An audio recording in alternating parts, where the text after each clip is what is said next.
the prices could go down more. I'm talking about price of PMS, but at the end of the day, you will also look at it with what is happening in other African countries, so that smuggling and all is not encouraged. But let's see how the PIA works around all of this and gets the market as competitive as it should be. That should be the focus at the moment. Mr. Mukhtar Mohammed is a stockbroker and a banker, investment banker. He should join me for some conversation as we're in the new week. Mr. Mohammed, thank you for joining the program. As we do an overview of expectations and what we've seen over the week, I see the capital market talking about expansion and some strategic listings moving forward.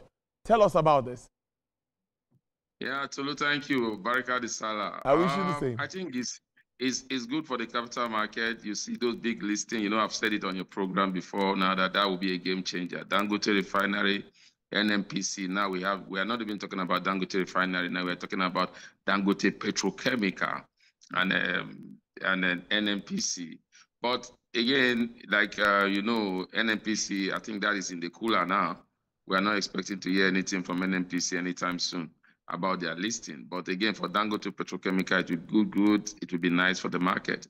But again, the market also has performed well to deserve such a listing, and also will help take us to that 100 trillion mark. So about the performance of the market in the past week, and also, well, tomorrow trading starts. What are your expectations with what we left with? I thought the likes of some companies performed so impressively, I must say, in the last week. We closed the week in green. Yes, Tolu, we close the week in green, and hopefully the green will continue this week. You're just talking about impressive performance. We saw that impressive performance from Owando due to their result that was very impressive. Also, we saw another impressive performance from MTN Nigeria, 52 weeks all-time high, 319 naira.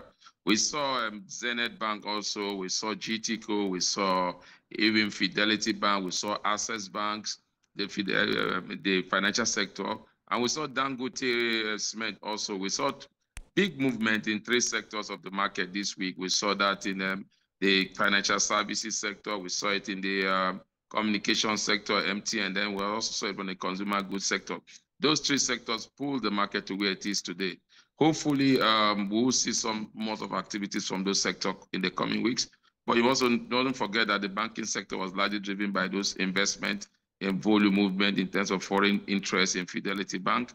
But again, that also helped move some other stocks. So for the communication sector, we are not surprised to see those impressive results for MTN, stability in the FX market, or what I call it the corridor of stability, and that has also helped boost their numbers. The consumer goods sector, you saw that from the conglomerate like Dangote, and also you also shouldn't forget that we saw that from Nigerian Brewery also, and Guinness Nigeria pulling the stream, even international brewery. So a lot of positivity coming from the market. Fundamentals of the market is still very, very strong.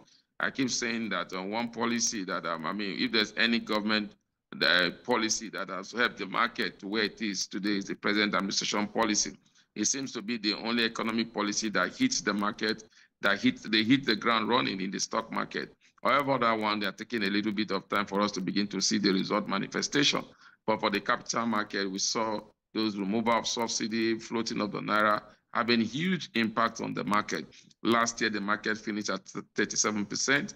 As it stands today now, we've done about 12.75% half year.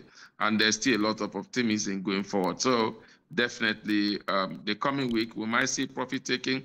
But like I said, the exciting thing about it, it was largely driven by institutional investors. So retail investors might see that as an opportunity to take profit.